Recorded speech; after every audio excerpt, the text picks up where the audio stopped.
মানুষ তো বলে তাকে যাকে আল্লাহ তাআলা ইবাদতের জন্য বানাইছেন। কি আল্লাহ বলে নাই এ কথা? তাহলে যার দ্বারা ইবাদত হচ্ছে না সে তো মানুষ না। আবার জানোয়ার বলবেন কেমনে? তারে আমনে যদি কুকুরও কন, কুত্তাও তো প্রতিবাদ করবে আল্লাহর কাছে যে আল্লাহ আমনে আমারে তো সেজদা দিতে কন নাই। আল্লাহ কি কুকুরকে সেজদা দিতে বলছে? তো আল্লাহ কি সে বলবে? কুত্তা বলবে আল্লাহ আরে কুত্তার মতো কইলো কেন, আমারে আমার লগে তুলনা দিল কেন? বেনামাজি রে, আমারে তো আমনে সেজদা দিতে বলেন নাই, ওরে বলছেন তো আমার লগে মিলল কই? ওরে বলার পরে সে দেয় না, আমারে তো বলেন নাই, আমি সেজদা দিব কেন? আর আমার না দেওয়াটা দোষ না, আমারে তো আমনে আদেশ করেননি। কিন্তু এই জানোয়াররে তো সেজদা দিতে বলছিলেন আল্লাহ, এই জানোয়ার দেয় না কেন? এই জন্য মনে রাখো বাত আর বেডি সাউন্ড আর মোবাইল দেখো আর বন্ধুদের আড্ডা মারো, আহা শয়তান তোমাগরে কাম ধরায় দিছে। শুধু চুল ফিরাইবা, মাসে মাসে চুলের ডিজাইন বদলাবা, প্যান্টের ডিজাইন বদলাবা। আহ, এই শরীর, এই স্বাস্থ্য, যৌবন, পাউডার এবং একটু সাজগোজ, ডিজাইন, ফ্যাশন, এতটুকুর পিছনে এমন সুন্দর সময় হায়াত শেষ করে দিলাম। কিসের পিছনে শেষ করলা বাবা? কিসের পিছনে? প্রিয় ভাই বলো, কেউ কারো দিকে বললো না, তুমি হাতেরে কইও না। একজন আরেকজনরে বললা পারতা না, হাসি দিয়ে আমার কথা উড়াই দিও না, হাসি দিয়া উড়াই দিও না বাপ। একদিন দেখবা, একদিন মনে রাখো এমন হবে তোমারে কেউ ডাকবে না, কেউ ডাকবে না। আজ তো কেউ বলে কম বেশ, আজ তো কিছু ওয়াজ মাহফিল হয় পৃথিবীর অগণিত দেশে, পৃথিবীর অধিকাংশ দেশেই এমন বাংলাদেশের এই সুন্দর ওয়াজ মাহফিলের এই নিজাম পৃথিবীর বহু দেশে, কোনো দেশে, অধিকাংশ দেশেই নাই।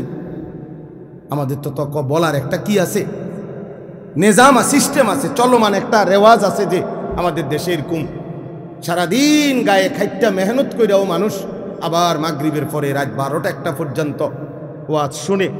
এর দুটো আছে এখনো। একদিন দেখবেন এটাও নাই, একদিন এটাও নাই। দুশ্মন প্রতিদিন ষড়যন্ত্র করছে কিভাবে মুসলমানের প্রজন্মকে, আলেম ওলামা ইসলাম, আহা একটা এরকম অনেক ছেলে আছে জীবনে কোনোদিন কোরআন শরীফটা হাতেও ধরে নেয়, সে কইতেও পারতো না কোনোদিন এই কোরআন একটা পৃষ্ঠার মধ্যে। কিন্তু সেই ছেলেটা দেখেন কত ঘন্টা দেখেন গিয়ে মোবাইল চালাইছে, 60 বছর বয়স, 40 বছর বয়স, জীবনে কোনোদিন একটা কোরআনের পৃষ্ঠা, একটা লাইন সাইয়া সাইয়াও শুদ্ধ পড়তে পারে না। আহারে দুর্ভাগ্য রে, আহ আমার খুব আশ্চর্য মনে হয়, কাঁদি যে হায় রে মুসলমান, এত বোকা কেমনে হইলা রে বাপ, কেমনে হইলা? মুসলমানের ঘরে জন্ম নিয়ে কোনোদিন আল্লাহর কোরআন পড়তেও মন চাইল না, ছুঁয়ে দেখতেও মন চাইল না। এটা কি তাবিজের কিতাব? কথা বলেন না, কোরআন শরীফ তাবিজের কিতাব। তাবিজ তো হয় দোহানের মধ্যে, হুজুরদের কাছে আইয়ে তাবিজ, হুজুর একটা তাবিজ লিখে দেন দোকানে ঝুলাইলে যাতে বিপদ আপদ থেকে বাঁচে, বেচা কিনা ভালো হয়, তাবিজ দিত। কাস্টমার বেচার মানে কামাই রোজ, হাবড়া আমি তাবিজ দিমু, হাবড়ার দোয়ানে বেচা কিনা ভালো হইবে, এরপরে এই কামাই রোজগারি দিয়ে হাবড়ার বেডি বাজারে বাজারে ঘুরবে, হাবড়ার ফুতে মোবাইলে টাকা ঢুকাইয়া উলঙ্গ ছবি দেখবে, আর ওনার ঘরে রঙিন টেলিভিশনে নর্তকী নাচবে, আর আমি তাবিজ দিতাম। প্রিয় ভাই মাওলানা ইসরাফিল এই যে বলল এই মাত্র, আমি আইসা যেটা শুনতেছিলাম, যে ব্যক্তি ফজরের নামাজ পড়ল সে আল্লাহ তাআলার জিম্মায় চলে গেল, মানে আল্লাহর দায়িত্বে চলে গেল। ঠিক এরকম নবী সাল্লাল্লাহু আলাইহি সাল্লাম বলেন, যে কোনো মজলিসে দ্বীনি মজমায় ফাঁকা জায়গা পূরণ করে বসলো সে আল্লাহর আশ্রয়ে চলে গেল। ফাকাদ আওয়া ইলাল্লাহ, বুখারীর রাওয়ায়াত। অনেক বড় নেকি। আমরা অনেক সময় মনে করি আর কি আরেকজনকে ধাক্কাই দিই, বেটা তুমি আরেকজনকে নিজের হাতে আরেকজনরে আগায় দিলা কল্যাণের দিকে, নিজে রয়ে গেলাম পিছনের দিকে। বেউকুফি করলা বরঞ্চ। তুমি তো মনে করছো তুমি চালাক, তুমি তোমার জাগাত বসে রইছ, আর অন্য একজন আগাইছে হে মনো বেউকুফ।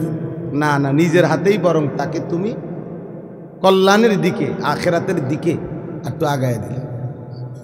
কাজে সেই চালাক যে আগাইছে। দ্বিতীয় কথা হলো, সবার হাতের যেই মোবাইলগুলো ওগুলো নামাও, নামাও ভাই, এগুলো নামাও। একটা মোবাইলও তুলে ধরো না ভাইয়া, সবার পকেটে মোবাইল রাখো। এই স্ট্যান্ড ছাড়া যেগুলো হাতের, এগুলো এমনি শোনো, অল্প, আমি দেরি করব না, কিন্তু কিছুক্ষণ সময় আমরা মনোযোগ দিয়ে আল্লাহর কথা শুনি। এটা বহুত জরুরি বাপ। বসে থাকা নিচে কষ্টকর, বলা যেমন কষ্ট, শোনাটাও কষ্ট। আমি নিচেও বসে, আমি এখনও আলহামদুলিল্লাহ আমাদের বড়দের ওয়াজ আমরাও শুনি, এমন না যে শুধু ওয়াজ করি। প্রতি মাসে নির্ধারিত কয়েকদিন আছে আমার নিজেরই, যেখানে আমি বড় কয়েকজন বুজুর্গের বয়ান শুনতে যাই।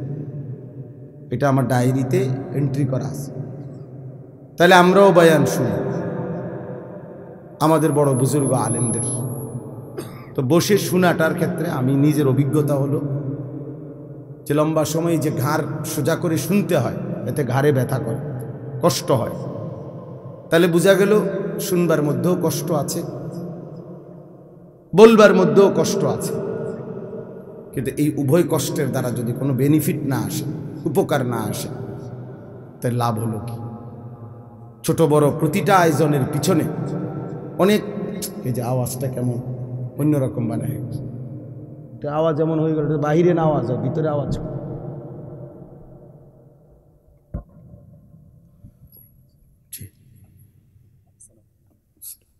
এই কারণে এটা জরুরি বাপ, মনোযোগ থাকা দরকার। এক কথা হলো আমি শুনবো না, ঠিক আছে, চলে গেলেন। আরেকটা হলো না, আমি বসছিলামই আল্লাহর কথা শুনবার উদ্দেশ্যে, তাইলে মনোযোগ দিলে ভালো।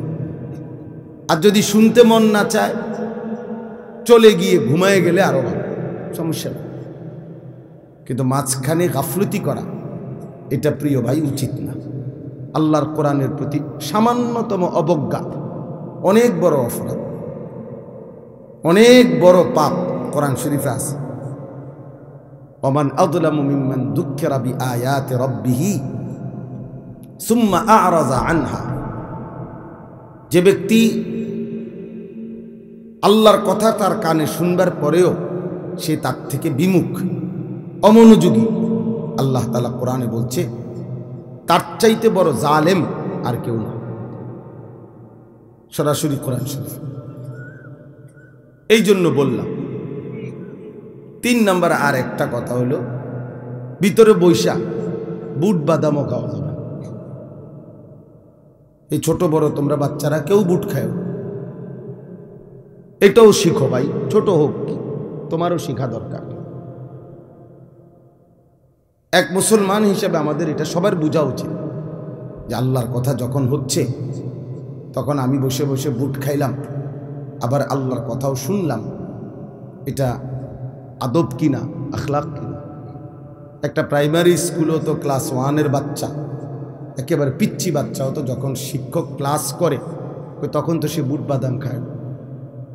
বুট বাদামের জন্য তো আলাদা বিরতি দেওয়া হয়। টিফিন আওয়ারে ক্লাসের আগে পিছে সে হয়তো কিছু খায়, কিন্তু ক্লাস চলাকালীন তো সে বুট বাদাম খায় না। কোনো টিচার খাইতে দিব, তা আমি দেবো কেন? ইনসাফ কি বলে বলেন? আমি কেন দিব? কোরআনুল কারীম কি বাংলা বইয়ের চাইতে দামি না? অঙ্ক ইংরেজি বইয়ের চাইতে দামি না? তাইলে এই জন্য বললাম কম হোক, কিন্তু মনোযোগ দিলে দিলে কথা ঢোকে, ফায়দা হয়। কলসটা ট্যাপ বরাবর, কল বরাবর মুখোমুখি ঠিক মতো দিলে অল্প চাপেই পানি পুড়ে যায়। একটু ডান বাম করে রাখলে পরে ঠিক আছে, অনেক দেরি হয় অথবা অপচয় হয় বেশি। আর যদি কলস বালতি একটু সরাইয়ে রাখে, তাহলে সারা পৃথিবীর সব পানি ঢাললেও কলস আর পুড়বে না। তো বক্তা তো আসছে একেবারে মনে করেন 5 জন 10 জন, বড় হুজুর আসছে, কিন্তু আমি তো কলস রাখছি সাইডে, বালতি রাখছি আমি সাইডে, মানে আমি মনোযোগ দেই নাই, আমি নিজে কোনো মানসিকতাই নাই আমার আল্লাহর কথা তারা আমার পরিবর্তনের। তাহলে কি হবে বাপ? লাভ কি হল? প্রত্যেকেই যদি যার যার জায়গায় এটা সিদ্ধান্ত নেই যে আমি যেমনি আছি এমনি, বাবুরে হুজুররা বললে বললো, শোনার দরকার শুনছি, অনেক মানুষ গেছে দেখে আমিও গেছি। এই হাদিসে আছে, মনোযোগ দিয়ে শোনেন কথাটা। হাদিসে স্পষ্ট, আমি নিজে পড়াইছি, যে ব্যক্তি নাফরমান পাপী সে কবরের 3টি প্রশ্নের জবাব দিতে পারবে না। তো তৃতীয় যে প্রশ্নটা, এই তৃতীয় প্রশ্নের ব্যাপারে ফেরেশতা তাকে জিজ্ঞেস করবে যে এই যে ইনি যাকে তোমাদের কাছে পাঠানো হয়েছিল তার ব্যাপারে তোমার বক্তব্য কি, তুমি কি জানো? তিনি বলবেন, ওই নাফরমান বলবেন আমি কিছুই জানি না। তবে এই স্পষ্ট হাদিস আছে, ওই নাফরমান বলবে, লোকে শুনতাম ওনাকে বলতো উনি নাকি নবী, তা আমিও এরকম বলতাম, উনি নবী পেয়ের দূরে, কিন্তু উনি আমার জন্য কি, ওনার থেকে আমার কিছু গ্রহণ করার আছে, আমার জীবনে ওনার থেকে নেওয়ার মতো কিছু আছে, এটা আমি ভাবতাম না। আল্লাহর কসম, তখন আল্লাহ তাআলা বলবে নাফরমান এই বান্দাকে কবরের মধ্যেই জাহান্নামের পোশাক পরিয়ে দাও, জাহান্নামের বিছানা বিছায়া দাও, আর জাহান্নাম বরাবর দরজা এই নাফরমানের দরজায় কবর থেকে খুলে দাও। তাহলে এই যে লোকে বলতো উনি নাকি শেষ নবী, আমাদের একজন নবী আছে, আমরাও তো অনেকের ধারণা এটা, আমাদের একজন নবী আছে, উনি অনেক বড় নবী, শ্রেষ্ঠ নবী, উনি আল্লাহর প্রিয় নবী মুহাম্মদ সাল্লাল্লাহু আলাইহি সাল্লাম। তো সেটা তো ঠিক আছে, বুঝলেন, কিন্তু আপনার জন্য কোনো করণীয় কিনা আছে কিনা, সেই নবী আমার জন্য কেন আসলেন, পৃথিবীতে কেন আসলেন, তার থেকে আমি কি নিলাম, এটা তো দেখার বিষয় ছিল। এটা তো উচিত ছিল যে আমার চুল, চেহারা, লেবাস, পোশাক, আমার ঘর সংসার, বাজার, ব্যবসা, চাল চলন, উঠা বসা, লেনদেন, আচরণ, উচ্চারণ, এর মধ্যে আল্লাহ নবী সাল্লাল্লাহু আলাইহি সাল্লামের কোনো অনুসরণ আছে কিনা। আমার জীবনের কাজ মনে করেন 20টা, একজন আমার কাম, এখন 20টার মধ্যে আমার রসুল সাল্লাল্লাহু আলাইহি সাল্লামের অনুসরণ আছে কয়টা, এটা কি একটু বিবেক দিয়েও মিলানো ভাবার কি কোনো দরকার নাই? বলেন, কথা বলেন। তাইলে আমাদের তো এই প্রেরণাই জাগে।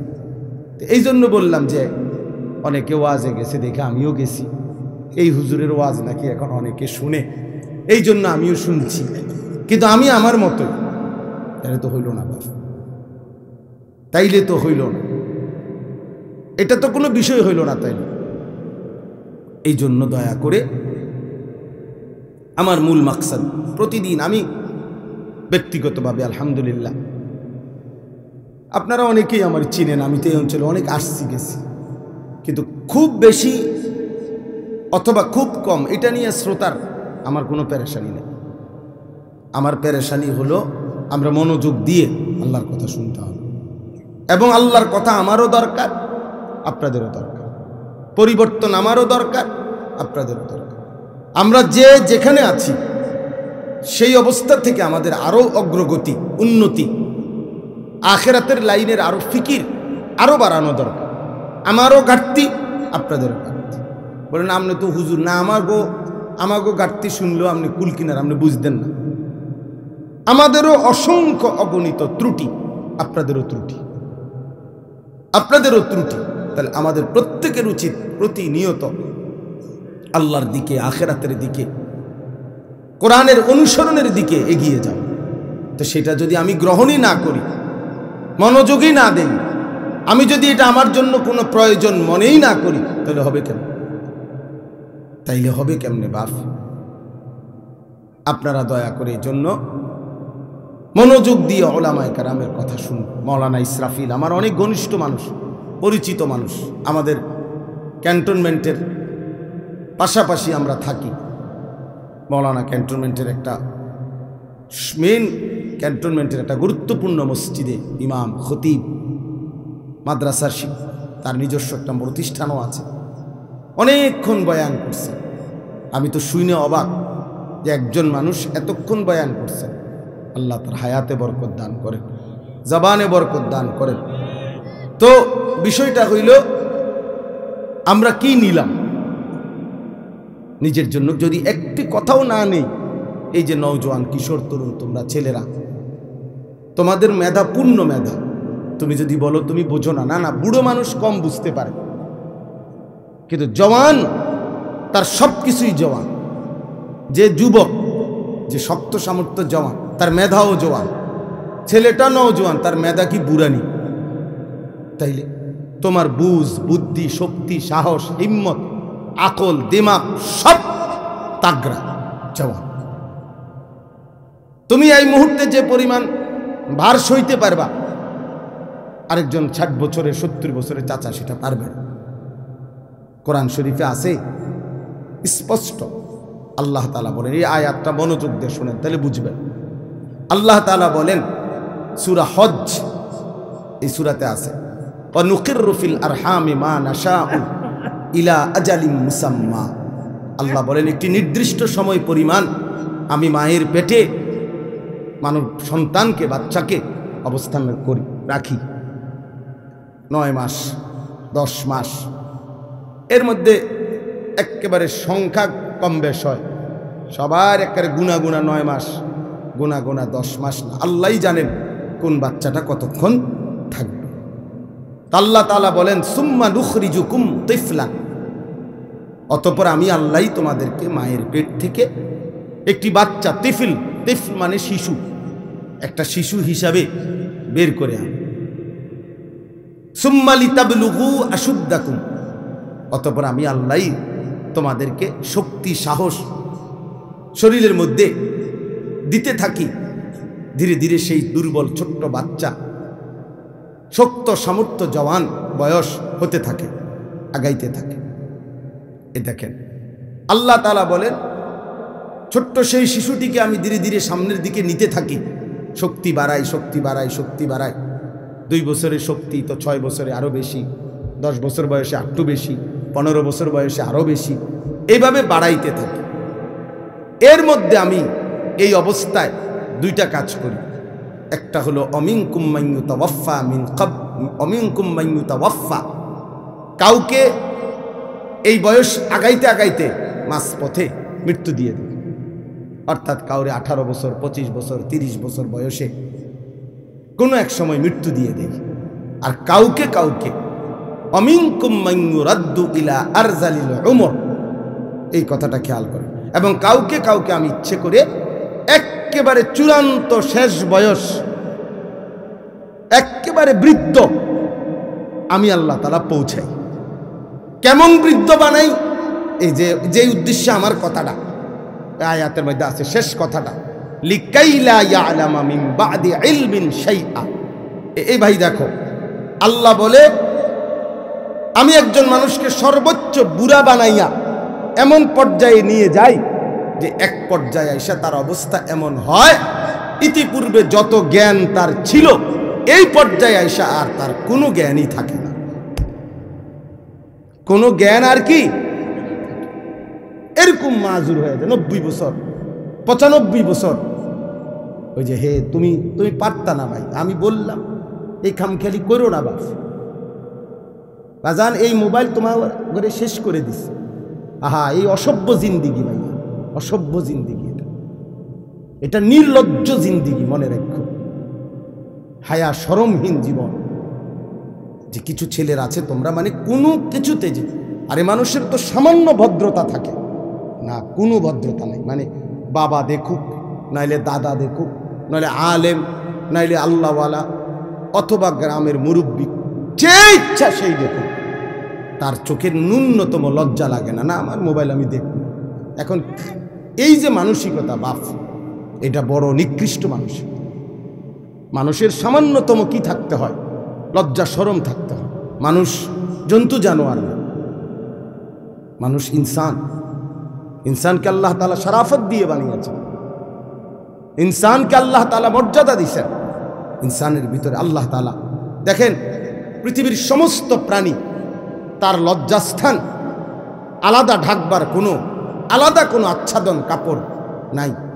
সে তার নিজের শরীরের অংশ দিয়েই লেজ দিয়া রান দিয়া 2 রানের মাঝখানে রেখে অথবা লেজ দিয়ে নিজের লজ্জাস্থান ঢাকে অন্য প্রাণী। কিন্তু মানুষকে আল্লাহ তাআলা মর্যাদা দিয়েছেন, এজন্য আল্লাহ তাআলা মানুষের দেহে আলাদা শরীর কাপড় দিয়েছেন যেন সে তার ইজ্জত, সে তার লজ্জা ঢেকে রাখে। তার মানে মানুষের বিশেষত্বটা আলাদা ভাইয়া, আলাদা। তুমি একজনকে বলি না, সবাইকে বোঝাচ্ছি। এতটুকু আকল না থাকলে যে আমার এলাকা এটা, আমার গ্রামে আমার চাচা আছে, দাদা আছে, নানা আছে, আমাদের গ্রামে আলেম ওলামা আছে, শিক্ষক আছে, বয়স্ক মানুষ আছে, কেউ দেখলে কি মনে করো? কিছুই মনে করো না তোমরা ছেলেরা। তুমি মনে করতেছো রাত দিন 24 ঘন্টা মোবাইলটার প্রতি তোমার নজর, এটার মধ্যেই তুমি তৃপ্তি।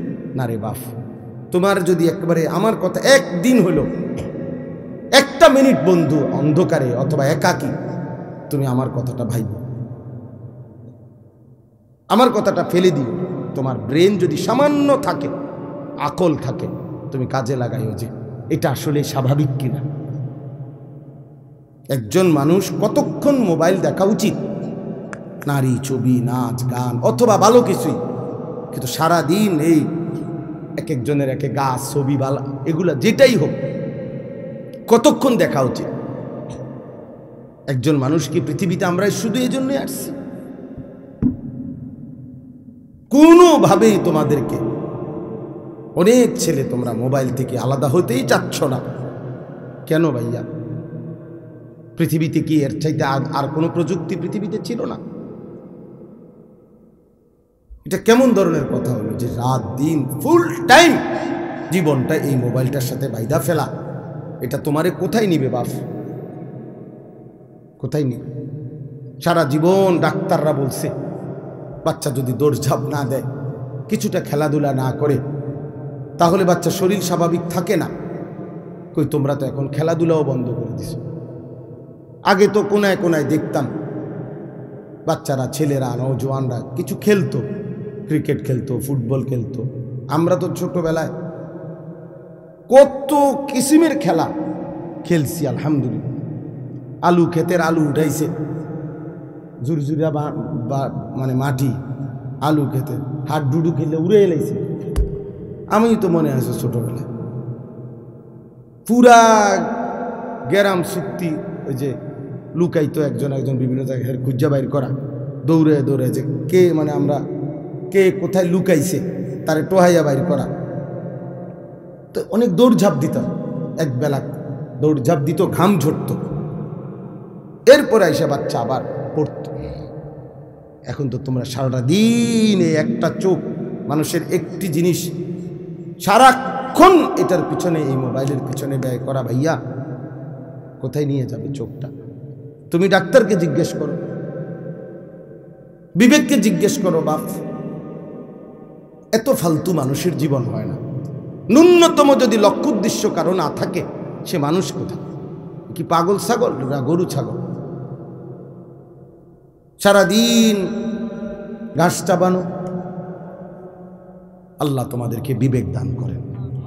আমাদের কথা আমরা বললাম ভাই, পাত্তা না দিলে কোনো সমস্যা নেই। তোমার ফতে তুমি, আমার ফতে আমি, কারোর লেগে কেউ আটকায় না। এটা মনে রাখো বাপ।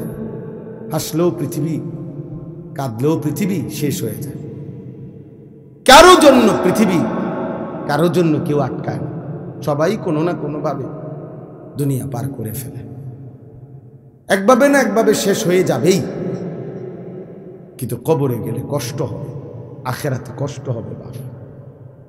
দুনিয়ার সবচেয়ে সুখী ব্যক্তিরও শেষ হয়ে যাবে, দুনিয়ার সবচেয়ে দুঃখী ব্যক্তিরও শেষ হয়ে যাবে, কিন্তু আখেরাত আল্লাহর কসম শেষ হবে। সুখেরও শেষ নাই, দুঃখেরও শেষ নাই। লা ইউফাত্তারু আনহুম, আল্লাহ বলছে 1 সেকেন্ডের জন্য বিরতি দেয়া হবে। 1 সেকেন্ডের কোনো বিরতি মিলবে না। কোরআনুল কারীম আল্লাহ বারবার বলছে খালিদিনা ফিহা আবাদা, জান্নাত চিরস্থায়ী, জাহান্নামও চিরস্থায়ী। চিরস্থায়ী, খালিদিনা ফিহা। এই জন্য দোস্ত আমার, বাবা আমার, সবাই মিলে আত্মসমালোচনা, নিজের উপলব্ধি করা যায়। যাই হোক, তো আমি যে কথাটা শেষ করতেছিলাম যে লিকাইলা ইয়ালামা মিন বাদি ইলমিন শাইআ, আল্লাহ তাআলা বলেন মানুষকে আমি বৃদ্ধ বানাইতে বানাইতে এমন বুড়া বানাই, একটা পর্যায়ে আইসা তার আর বিগত জীবনের কোনো এলেম, কোনো জ্ঞান কিচ্ছু আর থাকে না, কিচ্ছু আর থাকে না। একটা পর্যায়ে আর সে কিছুই বলতে পারে না। বাইচা আছে ঠিক আছে, কিন্তু কোনো সুদবোধ নাই, কিছুই নেই। এটাই জীবন।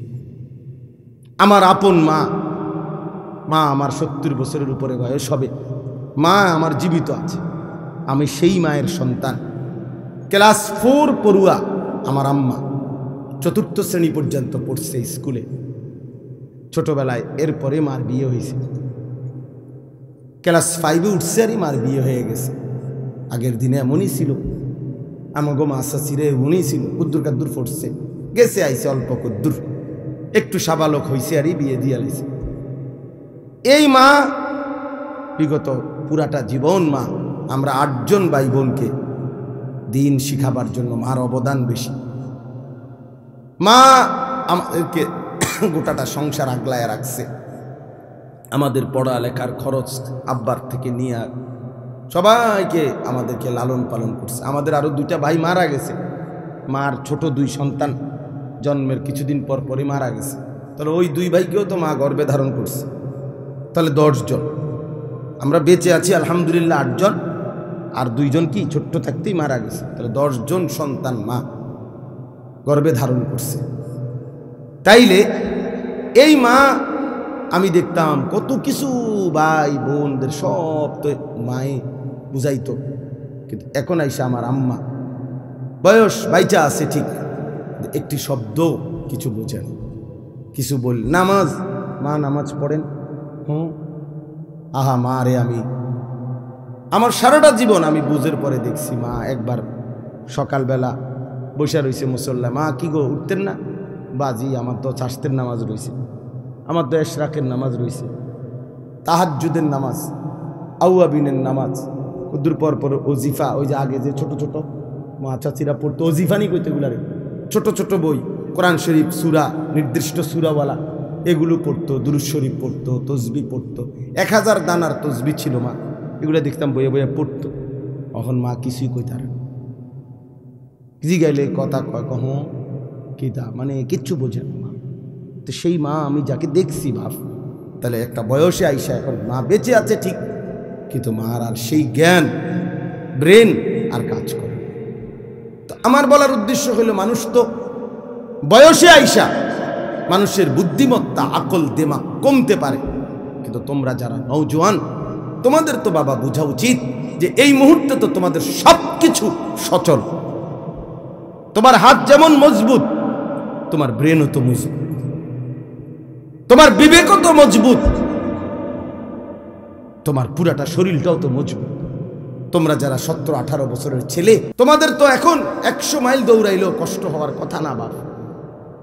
আমি ওই যে মৌলানা অনেকক্ষণ ওয়াজ করছে, আমার আয়সা বলছে, আমি মনে মনে বলতেছি সে যদি শুনতো।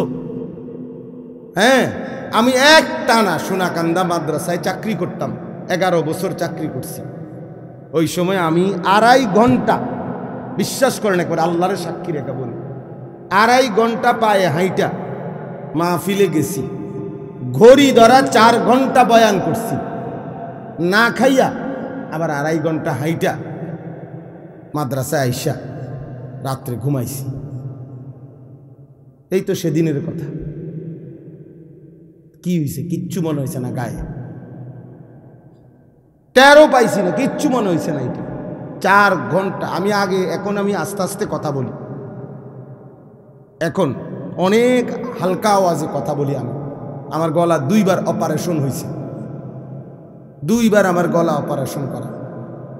তো কিন্তু আমি এক সময়, আমার আগে যারা মাহফিল বয়ান শুনছে, আরো 10 বছর আগে, 15 বছর আগে, 10 বছর আগে, এই এরা জানে আলহামদুলিল্লাহ, মানে আমি পুরা 4 ঘন্টাই চিল্লাইছি। তখন এত জোরে কথা বলতাম, কিচ্ছু মনে হইতো না। তাইলে প্রিয় ভাই আমার, একটা সময় মানুষের যৌবনের পূর্ণ টাইম। আমি এই জন্য অনুরোধ করছি, তোমরা ছেলেরা, বাবা, প্রিয় বন্ধু, প্রিয় সন্তান, তুমি তোমার ব্যাপারে ভাইব, নিজেকে নিয়ে ভাববে। তোমার বন্ধু তোমারে নিয়ে ভাববে না, সে তোমার সাথে তামসা করবে। তোমারে নিয়ে আলাদা, সে তোমারই নিয়ে ভাববে না, সে তো নিজেকে নিয়েই ভাবে না, তোমারে নিয়ে কি ভাববে? সে তো চেষ্টাই করবে তোমারে নাচ গান, অসৎ ছবি, এই তাফালিং, এই লাফাল দিয়ে। এখন আমি এক সিএনজি পাম্পে গ্যাস নিবার জন্য দাঁড়াইছে আমার গাড়ি, 5-6টা ছেলে আসছে মোটর সাইকেল নিয়ে, কোনো তেল নিব। বিশ্বাস করেন, এখানে না, আমাদের কুমিল্লা পোদ্দার বাজারের কাছে। আজীব লাগলো আমার কাছে, তাকাইয়ে রইলাম ফোলাফান্ডি।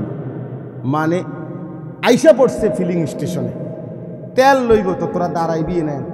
এইটার হরন, এটারে মানে এত বিকট আওয়াজ, এটার ধরে রাখছে, হরন বাজাইতে আছে।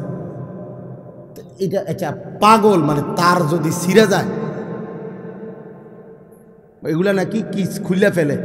কি করলো আমারে একজনে বুঝাইলো, মানে হরনটা এত বিকট কেন, বললো যে কি যেন এটার ভিতরে থেকে খুললে ফেললে এটার আওয়াজটা আরো বাইরে যায় আর কি। এই তাহলে এইটা, এই যে মাতাল, তুই এটা করলিটা কি বাবা? এটার কি অর্থ আছে যে তুই এত জোরে এখানে হরন দিবার কি আছে? তুই তো দাঁড়াইছ, তুই তেল নিবা, তুই তো তুমি এটার হরন, মানে এটা হের কাছে ভালো লাগতেছে। হাঁসের একটা থাপ্পড় মারের, ঠ্যাং দিয়ে দেখলাম লাত্তি মারের। বিশ্বাস কর, মানে আমার কাছে মনে হচ্ছে একটা চিড়িয়াখানার জানোয়ার, চিড়িয়াখানার জানোয়ার ছাড়া আর কিচ্ছু নাই। কি রে বেটা, তোরা মানুষের বাচ্চা হইলে এমন করস কা? এইতে এইতে লাত্তি দের, থাপ্পড় মারের, কে হাঁসের, কেউ কি দেখে কিনা, আর কোনো মানুষ আছে কিনা ডানে বামে, এতটুকু আকল দেন। বাপ আমার, এটা জীবন না বাপ, এটা জিন্দেগি না, এভাবে জীবন চলে না, এটাকে সুস্থ মানুষ বলে না, এটা জীবন না।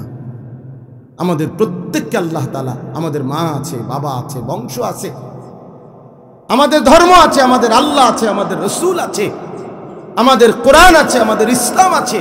আমাদের জীবন ফালতু না, আমাদেরকে আল্লাহ অনর্থক বানায় নাই বাপ। সারা দিনে কোনো কাজ নাই, আল্লাহ নাই, রসুল নাই, নামাজ নাই, সেজদা নাই। খোদার কসম, এটা মানুষের জিন্দিগি হইতে পারে না। এটা কুকুর বিড়ালের জীবন হইতে পারে, জন্তু জানোয়ারের জীবন হইতে পারে।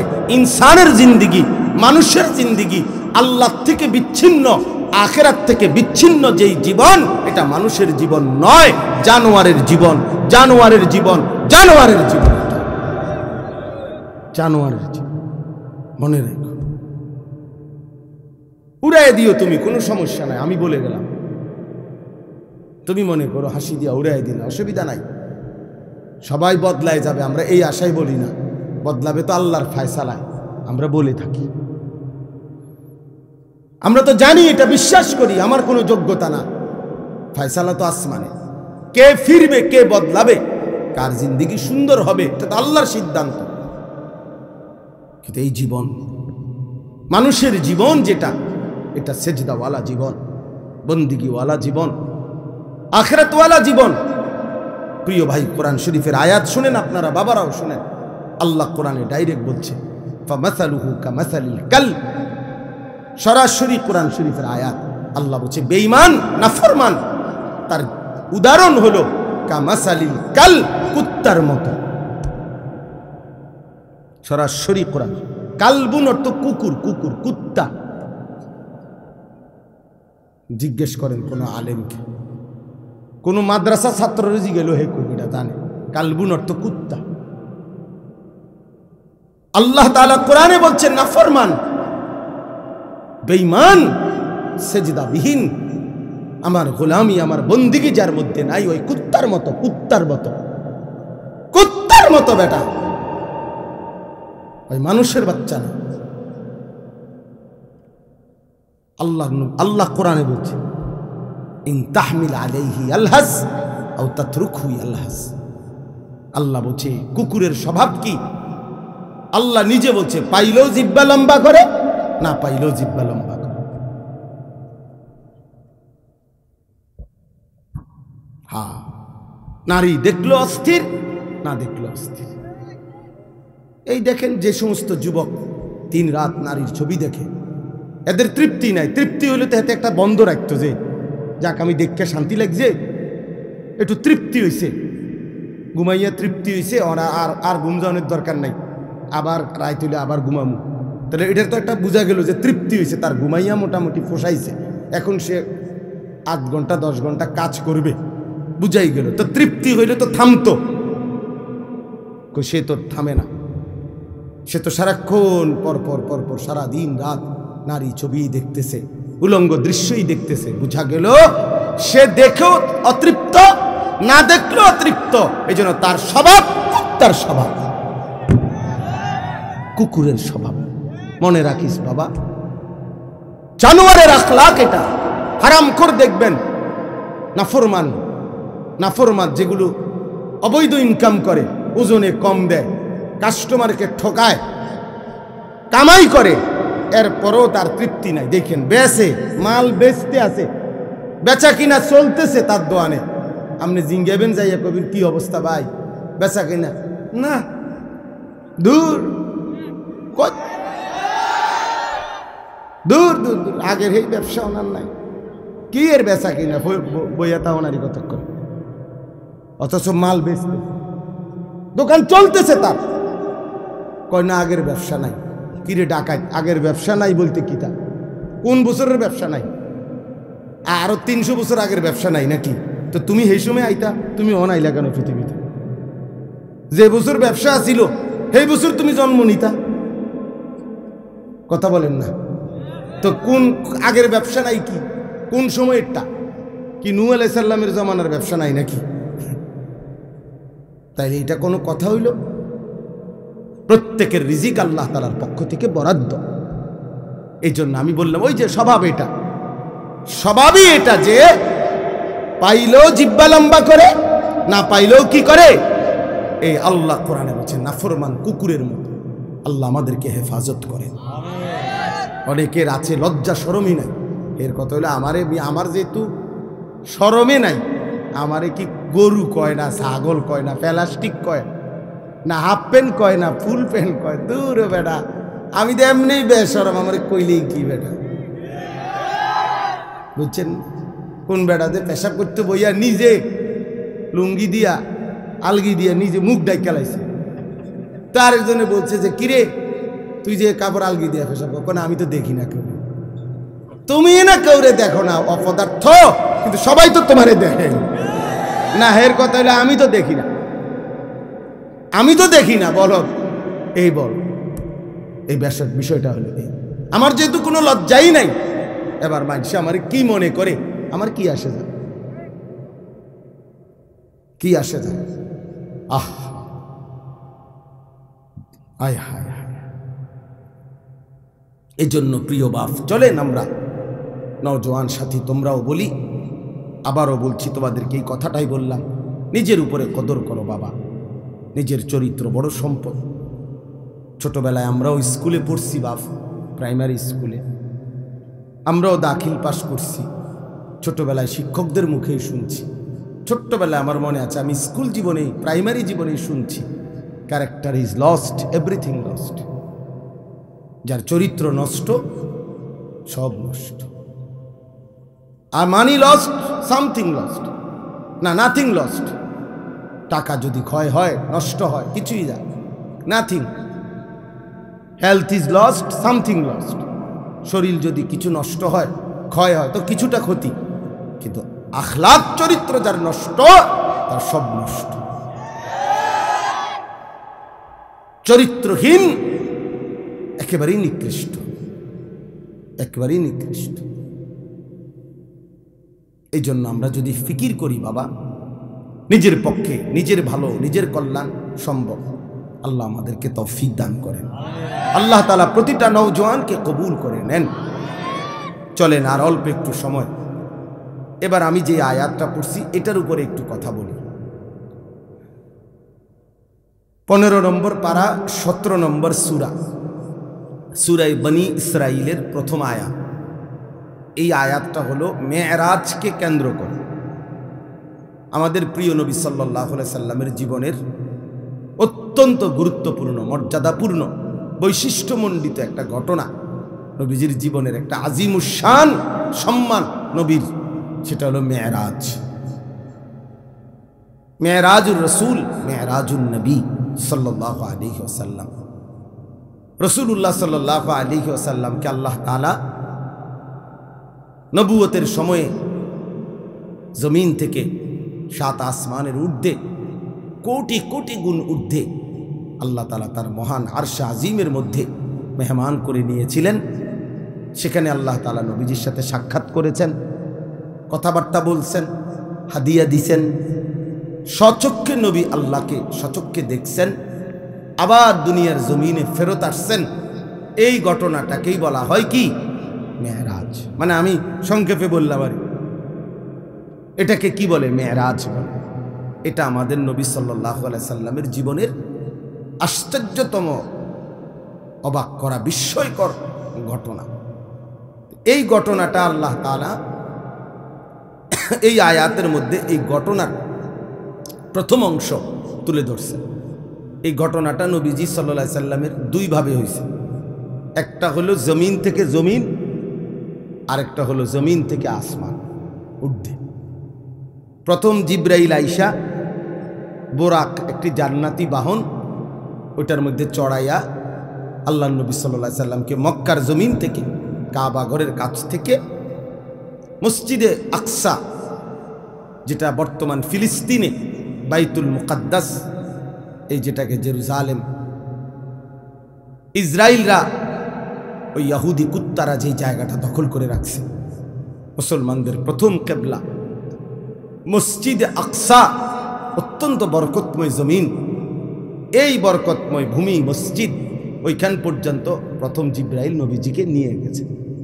তাহলে মক্কার জমিন থেকে ওই বাইতুল মুকাদ্দাসের জমিন মসজিদে আকসা, মানে মসজিদে হারাম থেকে মসজিদে আকসা। আমরা অনেকেই আলহামদুলিল্লাহ কাবাঘর সবাই যাওয়ার তৌফিক না হলেও দেখছি। তো এই কাবাঘর যে ছবিতে দেখছি, কালো গিলাফের যে কাবাঘর, এই কাবাঘরের চারদিকে গোলাকার, চারিদিকে মিলাইয়া মসজিদ আছে। এই মসজিদটারই বলে মসজিদে হারাম, অর্থ সম্মানিত মসজিদ। এটা এই মসজিদে হারাম মানে কাবাঘরের এই সীমানা থেকে ওই মসজিদে আকসা পর্যন্ত আল্লাহ নবী সাল্লাল্লাহু আলাইহি সাল্লামকে জিব্রাইল নিয়ে গেছেন। তাহলে জমিন থেকে জমিন, মসজিদ থেকে মসজিদ, কই থেকে কই? মসজিদ থেকে মসজিদ, অথবা জমিন থেকে কি জমিন। এটা হলো এই ভ্রমণের প্রথম অংশ মেরাজের। আর ওইখান থেকে মসজিদে আকসা থেকে দুইটা বর্ণনা, একটা হলো বোরাক উপরে উঠছে, আরেকটা হলো আসমান থেকে সিঁড়ি নামাইছে আল্লাহ কুদরতিভাবে, ওই সিঁড়ির উপর দিয়া বোরাক সিঁড়ি বাইয়া আসমানে উঠছে। তো আল্লাহ তাআলা কুদরতিভাবে নবী সাল্লাল্লাহু আলাইহি সাল্লামকে সশরীরে জিব্রাইলের মাধ্যমে আসমানে নিয়ে গেছেন। প্রথম আসমান, দ্বিতীয় আসমান, এভাবে 7 আসমান পার করছেন। প্রত্যেক আসমানে অগণিত ফেরেশতাদের সাথে দেখা হয়েছে, বিভিন্ন নবী রাসূলদের সাথেও আমাদের নবী সাল্লাল্লাহু আলাইহি সাল্লামের সাক্ষাৎ হয়েছে। 7 আসমান পার করে এরপরে আল্লাহ তাআলা সিদরাতুল মুনতাহার ওইদিকে আলাদা আরেকটি বাহন পাঠাইয়া এরপরে নবীজি সাল্লাল্লাহু আলাইহি সাল্লামকে আরশ আজিমের মেহমান বানাইছেন। যেখানে নিয়ে গেছেন সর্বশেষ, সেখানে ইতিপূর্ব কেউ আর যায় নাই, আগামীর কিয়ামত পর্যন্ত আর কেউ যাবে না। তিনি একজনই ওই মর্যাদা পেয়েছেন, আল্লাহ তাআলা তাকে নিয়েছেন, তিনি একজনই, তিনি আমাদের রাসূল মুহাম্মদুর রাসূল সাল্লাল্লাহু আলাইহি ওয়াসাল্লাম। আল্লাহ তাআলা সর্বোচ্চ মর্যাদায়, আল্লাহর সৃষ্টির সর্বোচ্চ মাকামে আল্লাহ তাআলা নবীজিকে তুলেছেন।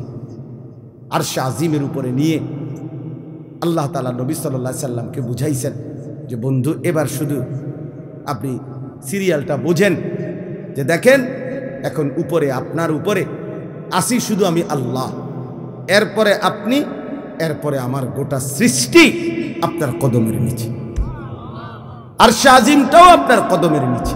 তাইলে এখন এবার স্তর বুঝতে কর, প্রথমে আমি আল্লাহ, তারপরে আপনি রাসূলুল্লাহ, তারপরে গোটা সৃষ্টি। এই মর্যাদার হিসাব। সর্বোচ্চ প্রথম মর্যাদাবান মহান আল্লাহ, আল্লাহর পরে রাসূলুল্লাহ, এরপরে বাকিরা, এরপরে বাকিরা। এই জায়গায় নিয়ে গেছে। কেন নিয়ে গেছে তো সেটা আমি বলতেছি। আগে ঘটনার যেই প্রথম অংশ, অর্থাৎ জমিন থেকে জমিন, মসজিদ থেকে মসজিদ, এই কথাটা আল্লাহ এখানে বলছেন। সুবহানাল্লাযী আসরা, পবিত্রময় সত্তা সেই মহান আল্লাহ, বড় বেশি পবিত্রতম, যিনি তার বান্দা প্রিয় রসুলকে নিয়ে গেছেন রাত্রিবেলা, মিনাল মসজিদিল হারামি ইলাল মসজিদিল আকসা, মসজিদে হারাম থেকে মসজিদে আকসা পর্যন্ত। কোন মসজিদ? মসজিদে আকসা। আল্লাহ বলেন আল্লাযী বারাকনা হাওলাহু, যেই মসজিদ, মসজিদে আকসা যার চতুর্দিকে আমি আল্লাহ রেখেছি অগণিত বরকত।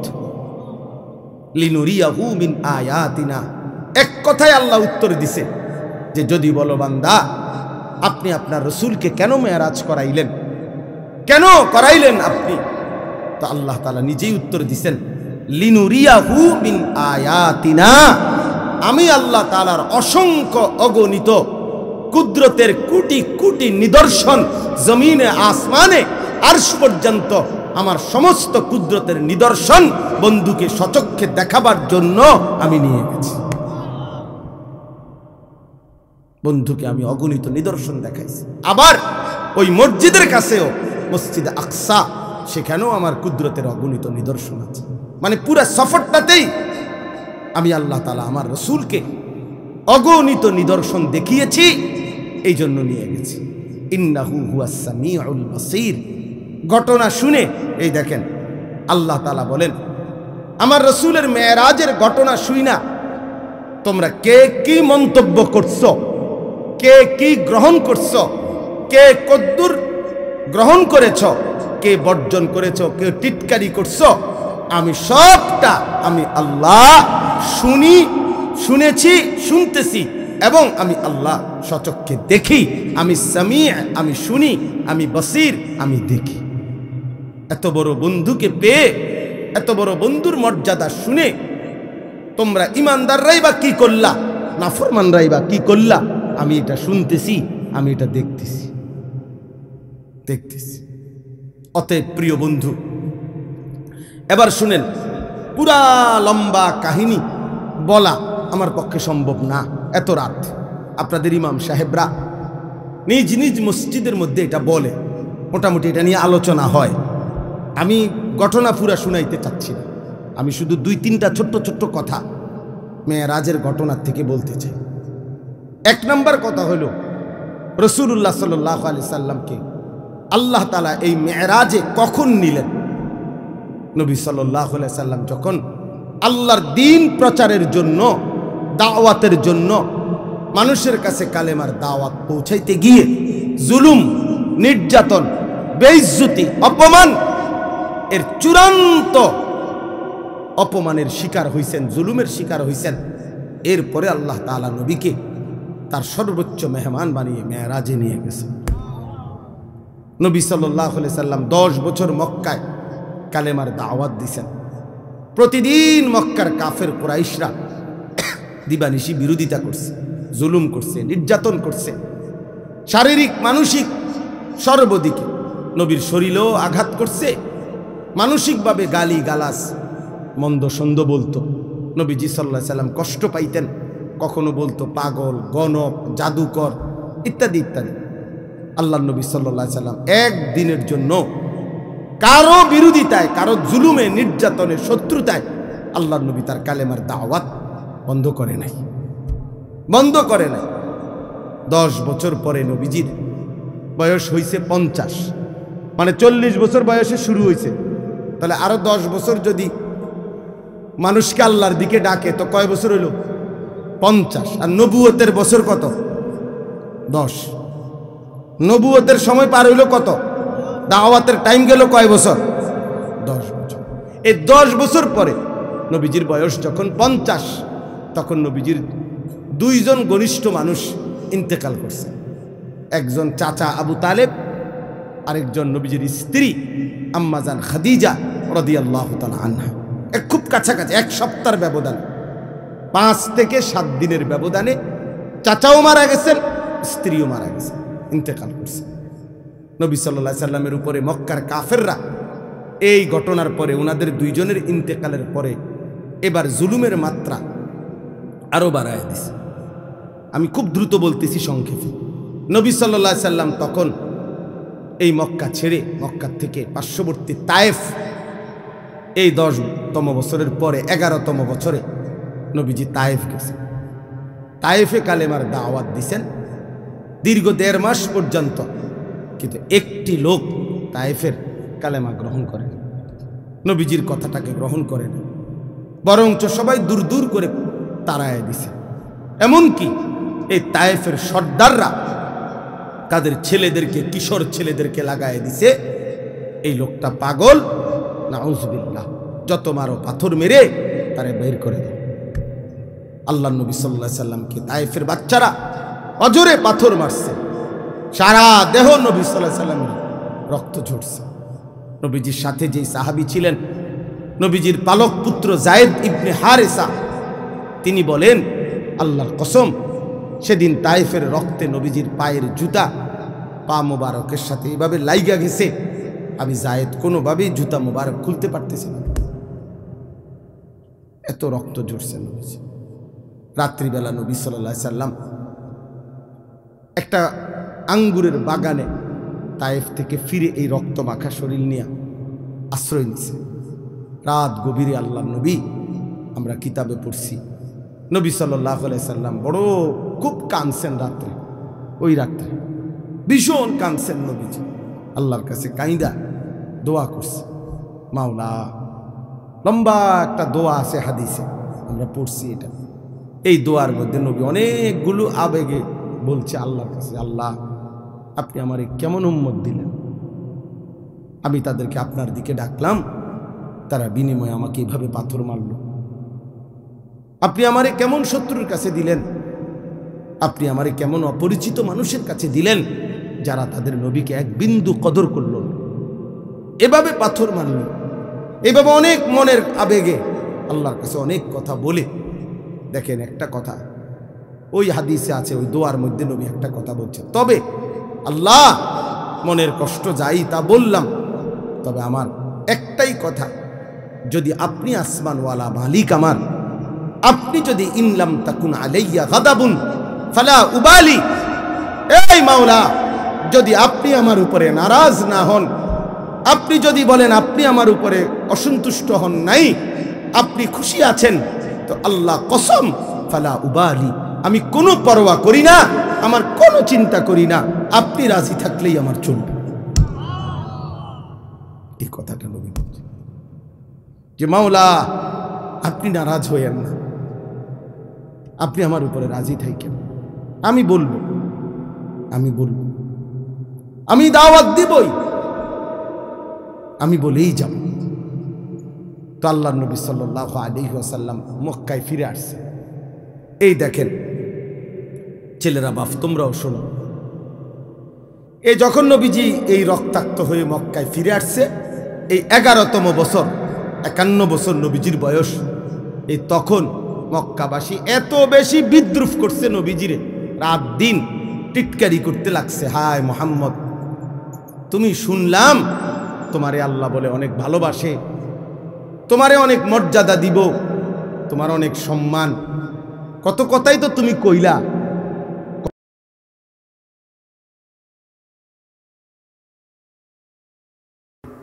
কই আজকে আমরাও তোমারে তাড়ায় দিলাম, তায়েফে গেলা, সেখানের তারাও তোমারে তাড়ায় দিল, এমনকি ছোট ছোট বাচ্চারা তোমারে পাথর মারে, তো তোমার সম্মান কই, আর তোমার আল্লাহ কই, কই তোমার মর্যাদা, কই তোমার সম্মান? চিন্তা করে দেখেন। আচ্ছা, এই কথাটা বলার পর রাসূলুল্লাহ সাল্লাল্লাহু আলাইহি ওয়াসাল্লামের কলজাটার মধ্যে কেমন কষ্টটা লাগছে। একবার দুইবার না, পথে ঘাটে বলতে লাগছে যে হায় মুহাম্মদ, তোমার ইজ্জত কোথায়, সম্মান কোথায়? তোমার আল্লাহ তোমারে কই মর্যাদা দিল? তোমার বাচ্চারা পর্যন্ত পাথর মারে। এই তখন আল্লাহ তাআলা এই ঘটনার পরে তায়েফ থেকে ফিরে আসার কিছুদিন পর আল্লাহ তাআলা নবী সাল্লাল্লাহু আলাইহি সাল্লামের ব্যাপারে যখন মক্কাবাসী এইভাবে বিদ্রুপ করতে লাগছে, তখন আল্লাহ একদিন জিব্রাইলকে বলছে, জিব্রাইল যাও যাও, জিব্রাইল আমার বন্ধুকে আমার কাছে নিয়ে আসো। বন্ধু আমার অনেক দিন কষ্ট সইছে, আমার বন্ধুর প্রতি ফোঁটা রক্ত আমি দেখছি, আমি বন্ধুর চোখের পানি দেখছি। যাও, আজ আমি বন্ধুকে সম্মান দেব, গোটা পৃথিবীবাসীকে দেখায় দেব আমার বন্ধুর ইজ্জত কাকে বলে, সম্মান কাকে বলে, আজ দেখায় দেব। এই জিব্রাইলকে পাঠাইয়া জমিন থেকে 7 আসমানের ঊর্ধ্বে আল্লাহর আরশে নিয়ে গেছে, নিয়ে বলছে পৃথিবীবাসী এবার দেখো প্রিয়জনের সম্মান কি। আমার জন্য যে কোরবানি করে, আমার জন্য যে ত্যাগ স্বীকার করে, আমার জন্য যে মানুষের মন্দ কথা শুনে, আমার জন্য যে জুলুমের শিকার হয়, আমি তাকে কোথায় নিয়ে আসছি দেখো। এই তখন আল্লাহ তাআলা নবী সাল্লাল্লাহু আলাইহি সাল্লামকে সর্বোচ্চ সম্মান দিয়েছেন, কারণ এর চাইতে ঊর্ধ্বে কোনো মাখলুক, আল্লাহর কোনো সৃষ্টি উঠতে পারে না, পারেও নাই, পারবেও না, পারবে। তাহলে আমরা এই কথার দ্বারা কি বুঝলাম? আমি সবাইকে এতটুকু বলতে চাই, বাবারাও, মেরাজের এই ঘটনার থেকে, আল্লাহর নবী সাল্লাল্লাহু আলাইহি সাল্লামের জীবনের এই প্রেক্ষাপট থেকে আমরা এটা বুঝলাম যে আল্লাহর জন্য, দ্বীনের জন্য, মানুষকে আল্লাহর দিকে ফিরাবার জন্য, এমনকি নিজের স্ত্রী, সন্তান, পরিবারকেও আখিরাত, নামাজ, আল্লাহর দিকে ফিরাইবার জন্য জীবনের যত লজ্জাই পাইতে হয়, যত কষ্টই করতে হয়, খোদার কসম একজন মুমিন যদি সেটা করে, আল্লাহর কসম সে লজ্জিত হবে না। একদিন হাসরের ময়দানে আল্লাহ তাআলা তাকে বাদশাহী দান করবে।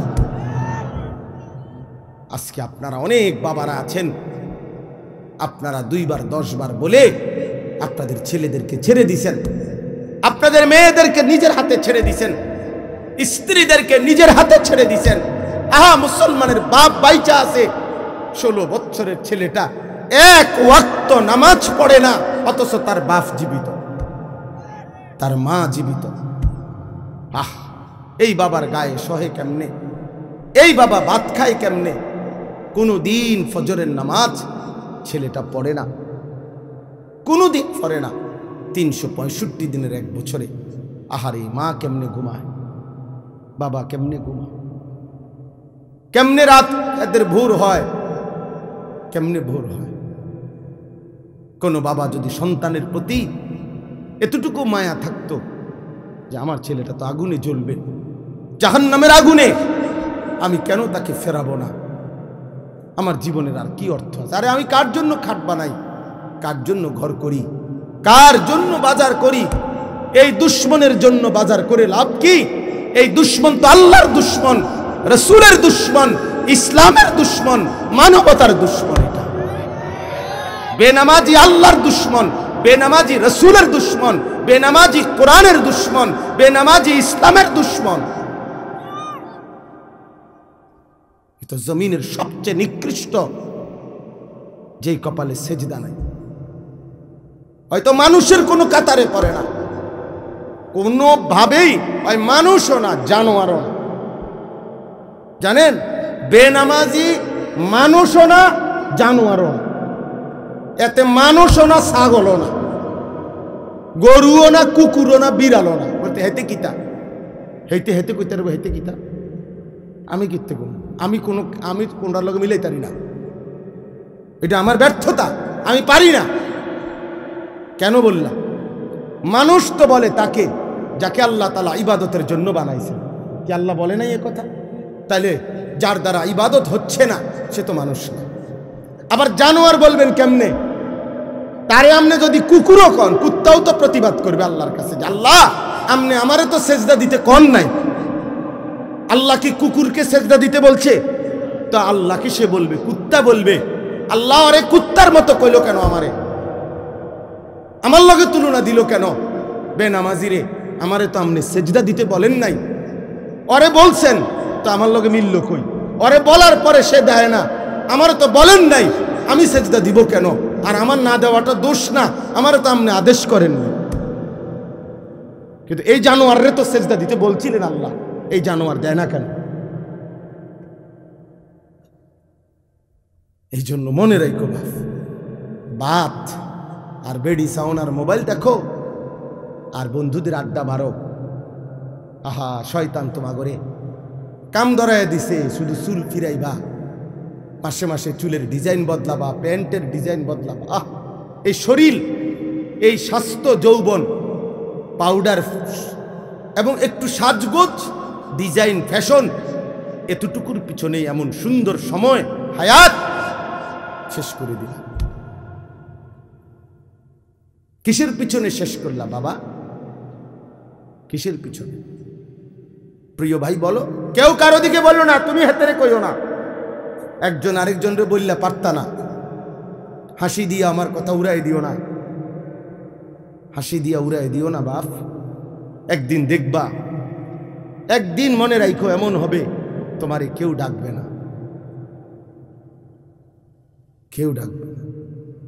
আজ তো কেউ বলে কম বেশ, আজ তো কিছু ওয়াজ মাহফিল হয় পৃথিবীর অগণিত দেশে, পৃথিবীর অধিকাংশ দেশেই এমন বাংলাদেশের এই সুন্দর ওয়াজ মাহফিলের এই নিজাম পৃথিবীর বহু দেশে, কোনো দেশে, অধিকাংশ দেশেই নাই। আমাদের তো তক বলার একটা কি আছে, নিজাম, সিস্টেম আছে, চলমান একটা রেওয়াজ আছে যে আমাদের দেশে এরকম সারাদিন গায়ে খাইটা মেহনত কইরাও মানুষ আবার মাগরিবের পরে রাত 12টা-1টা পর্যন্ত ওয়াজ শুনে, এর দুটো আছে এখনো। একদিন দেখবেন এটাও নাই, একদিন এটাও নাই। দুশ্মন প্রতিদিন ষড়যন্ত্র করছে কিভাবে মুসলমানের প্রজন্মকে, আলেম, ওলামা, ইসলাম, আহা একটা এরকম অনেক ছেলে আছে জীবনে কোনোদিন কোরআন শরীফটা হাতেও ধরে নেয়, সে কইতেও পারতো না কোনোদিন এই কোরআন একটা পৃষ্ঠার মধ্যে, কিন্তু সেই ছেলেটা দেখেন কত ঘন্টা দেখেন গিয়ে মোবাইল চালাইছে, 60 বছর বয়স, 40 বছর বয়স, জীবনে কোনোদিন একটা কোরআনের পৃষ্ঠা, একটা লাইন সাইয়া সাইয়াও শুদ্ধ পড়তে পারে না। আহারে দুর্ভাগ্য রে, আহ, আমার খুব আশ্চর্য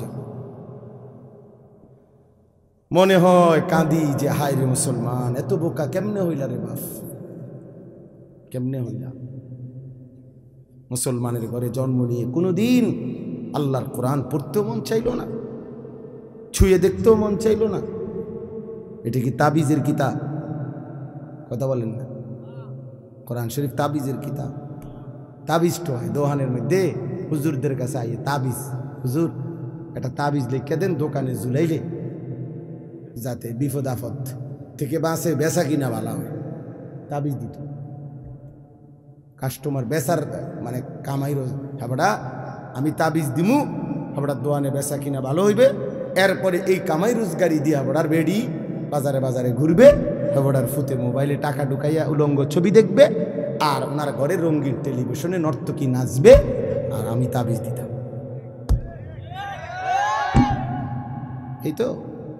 এই তো বিবেক, এই তো ইনসাফ। আল্লাহ আমাদেরকে বুঝ দান করেন।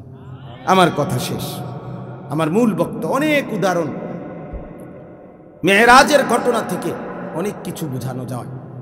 এই একটা জিনিস বুঝাইলাম যে তোমরা ছেলেরাও বাবা, প্রিয় ভাই, আবারও বলছি, তোমরা আল্লাহর জন্য, নামাজের জন্য ফিরে আসো, এমন জীবন নষ্ট করো না। আমি বললাম কেউ খবর নিবে না, কেউ খবর নিবে না।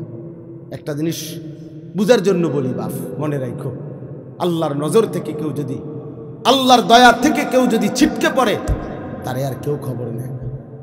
তুই মনে কর, কারো প্রযুক্তি দিয়া, কারো ক্ষমতা দিয়া আল্লাহর দয়া ছাড়া পৃথিবীতে টিকা সম্ভব না। আমেরিকার একটি প্রদেশ পৃথিবীর সবচেয়ে ক্ষমতাধর,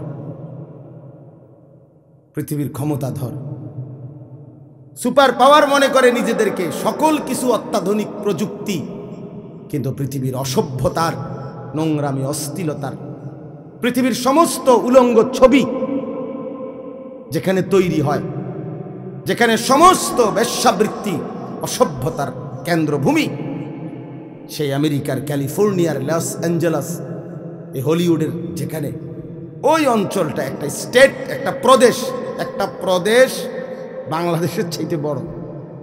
একটা প্রদেশ মানে একটা জেলা না,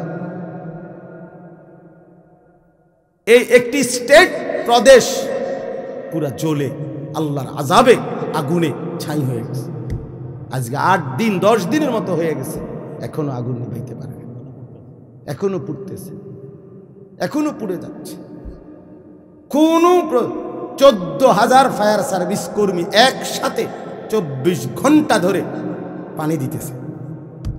পৃথিবীর সকল দেশের আশেপাশে যার দেশে যত রকমের আগুন নিবানোর অত্যাধুনিক প্রযুক্তি আছে সবাই পাঠাইছে, উপর থেকে বিমানের মাধ্যমে, নিচে, এবং আরো আশ্চর্য হলো সাগরের পারে ওই স্টেট, গোটা সাগরের পানি শুকায় লাইতেছে, মাগার আগুন নিবান। আল্লাহ না নিবান পর্যন্ত খোদার গজব কেউ থামাইতে পারবে না। এই জন্য বন্ধু, আল্লাহর নজর থেকে কেউ সরে গেলে, হ্যাঁ এটাই নিয়ম। 16 বছর আমরা দেখছি প্রত্যেকটা অঞ্চলে অঞ্চলে, গলিতে গলিতে জালেমের দম্ভ। আজকে যখন আল্লাহর নজর আল্লাহ সরায় নিছে, আর এই ছোট্ট কিশোর নওজোয়ানদের হাতে পরাজিত হয়ে ফ্যাসিস্ট জালেম যখন পলাইছে, কই তার এই লাখ লাখ অনুসারীদের একটা নিঃশ্বাসও ফেলে না এখন আর। কই অনকো অহন কই ফুস্টারিডি কো, হ্যাঁ ব্যানার কই, ফেস্টুন কই, কই অন কই, কিরে বেটা কই? এইভাবে হারায় গেল না। হাইসো না, সবক নাও, সবক নাও বাবা। আমি রাজনীতির মানুষ না, আমার উদ্দেশ্য হলো এই কথা বুঝানো। কই 16 বছরে তো মনে হইছে বাংলাদেশের 1 ইঞ্চি জায়গা তাদের হাত থেকে বাহিরে না, সবটা আগলাইয়া রাখছে। কোন কই? তার মানে আল্লাহ যখন কাউকে বেইজ্জতি করে তখন জগতে আর তার কোনো নাম নিশানা থাকে না, নাম নিশানা থাকে। তোমরা মনে রাখো, আমার এই শেষ কথা, আল্লাহ তোমারে ভালো রাখলেই তুমি ভালো, আল্লাহ ভালো না রাখলে বাপ কেউ তোমারে ভালো রাখতে পারে। তুমি আল্লাহরে কষ্ট দিও না, আল্লাহরে এত বেশি নারাজ কইরো না রে বাপ। আল্লাহকে লম্বা সময় ভুলতে নাই, কোরআন শরীফে আছে, এটা বারবার বলছে আল্লাহ। আল্লাহ বলছে বান্দা আমারে বেশি সময় ভুলে যেও না, আমি যদি লম্বা সময় ভুলে যাও একদিন আমি তোমাকে তোমার পরিচয় ভুলাই দেব। ফাআনসাহুম আনফুসাহুম, একদিন তোমার কবর আখিরাত ভুলাই দেব, আত্মপরিচয় ভুলাই দেব, তখন তুমি আর মানুষের মুমিনের পরিচয় থাকবে না। এই জন্য দয়া করে রাত গভীরে এই আমার শেষ কথা, এটা মেরাজ, আমাদের নবী সাল্লাল্লাহু আলাইহি সাল্লাম আল্লাহর দরবারে গিয়ে যখন এত ইজ্জত এত সম্মান দিছেন নবীকে, তো নবীজি আল্লাহর কাছাকাছি গিয়ে একটা কথা বলছেন, মাওলা আমার উম্মতের জন্য কোনো হাদিয়া দিবেন না? আমাকে তো আপনি সম্মান দিলেন, আমি খুশি হইলাম, আমার চোখের পানি আপনি মুছে দিলেন, আমার রক্তের চিহ্ন মুছে গেল, আমার কলিজার দুঃখ সব দূর হয়ে গেল, আমি আপনাকে দেখলাম, আমারে আপনার কাছে আনলেন, আমার উম্মতের জন্য কিছু দিবেন না? আমি যে আবার দুনিয়ার জমিনে ফিরে যাব, আমার উম্মতকে কি দেব? তো আল্লাহ তাআলা বলেন, বন্ধু গত 10টি বছর 11 বছর আমি আপনার উপরে কত বিধান কত আয়াত জিব্রাইলের মাধ্যমে নাজিল করেছি, কিন্তু আমি এই 11টি বছর একটা আমল আমি শুধু রেখে দিছিলাম আমার কাছে, জিব্রাইল রে দিয়া পাঠাই নাই। আমি আল্লাহর আশা ছিল, আমার ইচ্ছা ছিল আপনি বন্ধুকে কাছে আইনা ওই আমলটি আমি আপনার হাতে তুলে দেব, আমি সরাসরি আমার কুদরতি হাতে আপনার হাতে তুলে দেব। এই জন্য বন্ধু আপনার আগলায় রাখছে। ওই দেখেন এই কয়েকজন ছেলে, দেখেন এই বাবা তোমরা চলে যাও বাপ, এই যে তোমরা এই কয়েকজন শুয়ে লাইছো যে ছেলে, বাবা তুমি চলে যাও বাবা, এই অসভ্যতার চাইতে চলে গেলে তো ভালো দোস্ত। তোমার মতো দুইজন ফালতু লোক না বসলেও তো চলতো বাপ। যাও তোমরা উঠে যাও ভাইয়া, এই যে গেঞ্জিওয়ালা ছেলে তুমিও চলে যাও বাবা, তোমারই বলছি, পিছে চাও কা, যাও গা আব্বা, কি দরকার কষ্ট করতেছো শুধু শুধু এখানে, কি ভাবছো নিজেরে? হ্যাঁ কি ভাবছো? মাতবর? হ্যাঁ মাতবর মনে করে নিজেরে না, কেউ কিছু বলিন না, নাই মায়ও কিছু বলে না, বাবাও কিছু বলে না, গ্রামের সমাজের দেশের কেউ কিছু বলে না, সবাই ভয়ে কাঁপে, ছেলেপেলেরা স্বাধীনভাবে যা মন চায় তাই।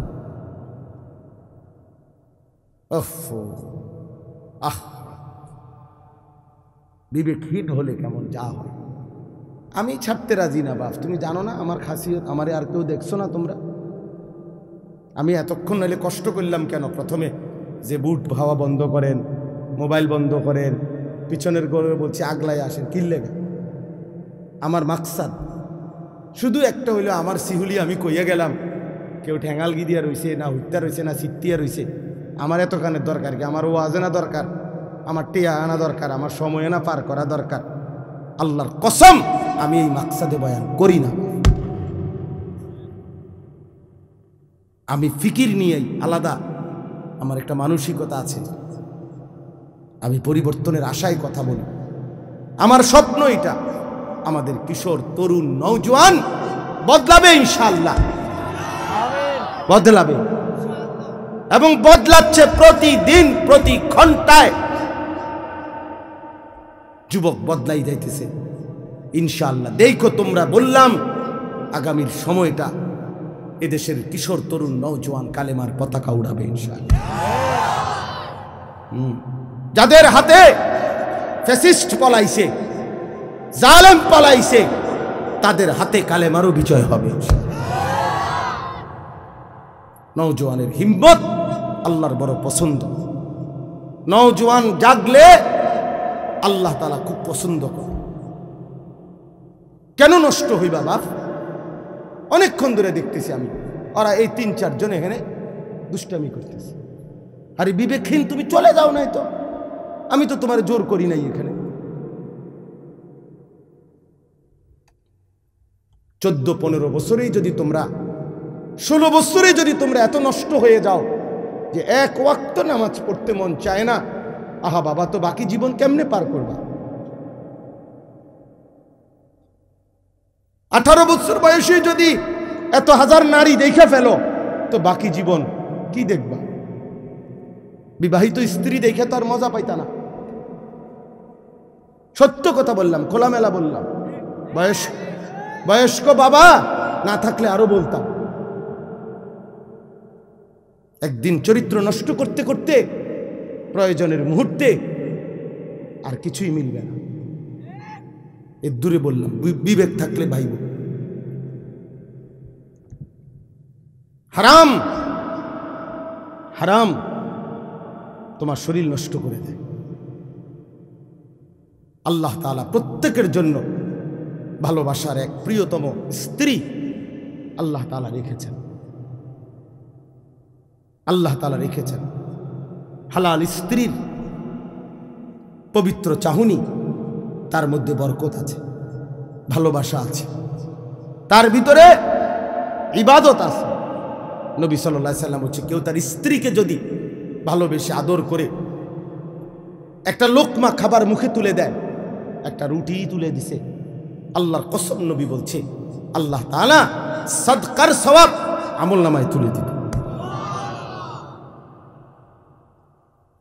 আর যে ব্যক্তি ভিন নারী দেখছে, তো তার চোখের মধ্যে কিয়ামতের দিন সীসা গলায়া চোখে দেওয়া। তাহলে দুটোটারই কথা আছে। এক হালাল সন্তান, পবিত্র স্বামী স্ত্রীর বন্ধনের যে সন্তান, আমি তো প্রায় বলি মিয়া, আমার ছোট মেয়ে আছে, আমার ছোট্ট মেয়েটা আমার কাছে মনে হয় সবসময় আমি বলি, ওর হাসি, আমার মেয়ে হাসলে আমার কাছে মনে হয় দুনিয়া হাসে, জগৎ হাসে। আমার কাছে মনে হয় আমার এই ছোট্ট মেয়ের হাসি মুখের গোটা পৃথিবীর সব সুন্দর কিছুই না, এই বাচ্চার হাসিটা যতটা সুন্দর। তাহলে এক বাচ্চা, এক স্বামী স্ত্রী, এক পবিত্র বন্ধন, বাবা, এর বরকতই আলাদা। তুমি কেন নারী দেখা, ছবি দেখা নষ্ট হয়ে যাবে? আমার বললাম, আমি এই 17-18-16 বছর বয়সে বাবা আরো নাদুস নুদুস চেহারা, সুরত, গাল, চোখ, মুখ আরো নাদুস নুদুস, আরো হৃষ্টপুষ্ট হওয়ার কথা। কিন্তু এখন তোমাদের অধিকাংশ ছেলের চেহারা, চোখ, গাল, মুখ ভিতরে ঢুকায়। এটার একটা অন্যতম কারণ, মনে রাখো আমার কথা, একটা অন্যতম কারণ এই যে অব্যাহত নারী ছবি, নাচ, গান, উলঙ্গ দৃশ্য তোমরা যে দেখো, খোদার কসম, আল্লাহর কসম, আল্লাহর কসম, গুনাহ শরীরকে দুর্বল করে। এটা কিতাবে আছে। এজন্য চেহারার সৌন্দর্য থাকে না। চুল দিয়া সুন্দর না বাপ, দয়া করে এই জন্য ভালো হোক, সুন্দর হোক, আখলাক সুন্দর করো। আল্লাহ তাআলা আমাদের প্রতিটা ছেলেকে কবুল করে নেন। আল্লাহ তাআলা আমাদের এই মাহফিলকে কবুল করে নেন। আজকের এই সুন্দর আয়োজনের মধ্যে বরকত দান করেন। আমরা মনে রাখতে হবে, তাহলে আমাদের মেরাজ নবীজির ঠিক তারিখ খোঁজা এটা মূল বিষয় না, সবক নেওয়া মূল বিষয়। তাহলে আমরা সবক নেব, এক, আল্লাহর দ্বীনের জন্য আমার সব কুরবান হোক, তারপর আমি আল্লাহকে নারাজ করব না, বিনিময়ে আল্লাহ আমাকে সম্মান দেবেন। দুই, মেরাজের শ্রেষ্ঠতম হাদিয়া 5 ওয়াক্ত নামাজ, সেটা আমরা জীবনের জন্য গ্রহণ করব। আমাদের জন্যই তো আনছেন নাকি, তা আমরা সেটা গ্রহণ করব। 5 ওয়াক্ত নামাজ। মেরাজ মানে খিচুড়ি না, মেরাজ মানে বিরিয়ানি না, মেরাজ মানে জিলাফি না, মেরাজ মানে 5 ওয়াক্ত নামাজের সিজদা। মেরাজ মানে আল্লাহর জন্য জীবন কুরবানি করা। মেরাজ মানে জীবনে আল্লাহর জন্য, দ্বীনের জন্য সমস্ত কষ্ট, জুলুম, নির্যাতন, লাঞ্ছনা, বঞ্চনা হজম করে আল্লাহকে রাজি করার চেষ্টা করা, এটা মেরাজ। মেরাজ মানে বিরিয়ানি। হ্যাঁ, হুজুর 12 ডেক করছে, 12 ডেক বিরিয়ানি। বাহ বাবা, কতক্ষণ গান গাইব, গজল গাইব, ডোলে লড়ে, বাহ। হ্যাঁ, খালাস খালাস। এরপরে বিরিয়ানি খাইয়া মাশাআল্লাহ মেরাজ পালন করছে। মেরাজ বলে পালন করছে, মেরাজ আবার পালন করে কেমনে? মেরাজ আবার পালন হয় কেমনে? আবার এটা মেরাজ তো সবক নেওয়া, যে নবী আমার কেন মেরাজে গেলেন, নবী আমার মেরাজ থেকে কি আনলেন। মেরাজ যদি পালন করতেই হয় তো প্রত্যেক দিনই তো পালন করা যায়, প্রতি ওয়াক্ত নামাজই তো মেরাজ। তাইলে তো 5 ওয়াক্ত নামাজ প্রতিদিনই তো মেরাজ, প্রতিটা সেজদার মধ্যেই তো মেরাজ। তো আপনি আলগা টোহান কিন্তু আমার ওই যে অনেকে আছে, আপনি দেখবেন সবে বরাত 3-4 দিন আগে জিঙ্গা, হুজুর নামাজটা কোন দিন, নামাজ কোন দিন, ডাকাইতে জিঙ্গায় নামাজ কোন দিন, মানে কি নামাজ বুঝছেন না? সবে বরাতারি, সবে বরাতে যে নামাজটা পড়বো এবারে হিটা কোন দিন, ওটা নামাজ টোহায়, নামাজ টোয়া পায় না, নামাজ আড়াইয়া গেছে দেবীর দেখতে, নামাজ গেছে গা এদিকে কসবার এদিকে, ওটা নামাজ টোয়ায়। নামাজ কোন দিন? নামাজ তো প্রতিদিন, নামাজ কোন দিন? তো তুমি কি নামাজ টোয়াও, কি নামাজ টোয়াও বাবা? এই জন্য দয়া করে আমি বললাম, কোন একটি দিবস উদযাপন করা, কোন একটি দিন উদযাপন করা এটা মূল মাকসাদ না, বরং সবক নেওয়া মূল মাকসাদ। ঠিক আছে ইনশাআল্লাহ? নওজোয়ান রাগ হইও না, যখন যারে যে ধমক দিছি তোমার ভালোর জন্য বলছি। তুমি ভালো হইলে আমারও লাভ, তোমারও লাভ। তুমি সেজদা দিলে আমারও সওয়াব, তোমারও সওয়াব। তোমরা আগাইলে ইনশাআল্লাহ ইসলাম আগাবে, আগামী দিনে ইসলামের পতাকা উড়বে ইনশাআল্লাহ। সারা পৃথিবী আমরা আশাবাদী খুব, যে ইনশাআল্লাহ আগামী সময়টা আমাদের ইসলামের হ্যাঁ, এটা একটা সিরিয়ালে আছি আমরা, মানে এটা একটা নিয়ম আছে। কোরআন শরীফে একটা আয়াত আছে, আল্লাহ বলছে আমি মানুষের অবস্থা বদলাই, পরিবর্তন করি। ওয়াতিলকাল আইয়ামু নুদাবিলুহা বাইনান নাস। এজন্য মানুষ সবসময় হাসে না, সবসময় কাঁদে না। মানুষ সবসময় সুখে থাকে না, সবসময় দুঃখেও থাকে না। মানুষ সবসময় অসুস্থ থাকে না, সবসময় সুস্থও থাকে না। ঠিক কিনা? অবস্থা কি হয়? পরিবর্তন হয়। মুসলমানদের অবস্থা, একসময় পৃথিবীব্যাপী মুসলমানদের বাদশাহী ছিল, খেলাফত। আজকে 100 বছরের বেশি হয়ে গেছে মুসলমানদের খেলাফত নাই। মুসলমান আমরা আজকে 100 বছরের বেশি নির্যাতিত, মজলুম, সারা পৃথিবীতে জুলুমের শিকার। তো কাজেই আল্লাহ বলছে আমি মানুষের অবস্থা বদলাই। তাহলে এইবার এটা প্রমাণ করে ওলামায়ে কেরাম বলতেছেন যে এবার আল্লাহর সিদ্ধান্ত তো নতুন আসবে, পরিবর্তন হবে অবস্থা। তাহলে একসময় আমাদের হাতে রাজত্ব ছিল, মাঝখানে অনেক দিন আমরা রাজত্ব হারা, ঘর হারা, আমরা মজলুম, জুলুমের শিকার, নির্যাতনের শিকার। জমিনে ইমানদারের রক্তে জমিন ভাসছে বহুদিন। ইনশাআল্লাহ এইবার সিরিয়ালে নতুন করে আল্লাহর সিদ্ধান্ত যেদিনে আসে সেদিনই ইসলামের বিজয় হবে। মনে রেখো, এটা সিরিয়ালে আসি আমরা এখন সিরিয়ালে, বিজয়ের সিরিয়ালে। আলহামদুলিল্লাহ আমরা এখন বিজয়ের সিরিয়ালে আছি। এই জন্য সিরিয়ায় ইমানদারের বিজয় হয়েছে, আফগানিস্তানে ইমানদারের বিজয় হয়েছে না? আরো হবে ইনশাআল্লাহ। আরো ফিলিস্তিনে একদিন ঘুম থেকে জায়গা তোমরা শুনবা ইসরায়েলের কুত্তারা নাই, ইসরায়েলের কুত্তারা নাই। শুইনো, ফিলিস্তিনের বিজয় হবে একদিন ইনশাআল্লাহ। সারা পৃথিবীতে ইমানের বিজয় হবে। সেদিন তুমি আফসোস করবা, হায় চরিত্র কেন নষ্ট করবা, আখলাক কেন নষ্ট করবা। আল্লাহ আমাদের সকলকে ঈমান আমলের দৌলত দান করেন। আলহামদুলিল্লাহি রাব্বিল আলামিন। আল্লাহুম্মা আনতাস সালাম ওয়া মিনকাস সালাম, তাবারাকতা ইয়া যাল জালালি ওয়াল ইকরাম। মাওলায়ে করিম আপনি মাফ করে দেন, রব্বে করিম আপনি মাফ করে দেন, মেহেরবান মাওলা আপনি মাফ করে দেন। আয় আল্লাহ আপনি মাফ করে দেন। রাত গভীরে ফোঁটা ফোঁটা কুয়াশা পড়ছে, ঠান্ডার মধ্যেই আপনার কথা শুনেছিলাম।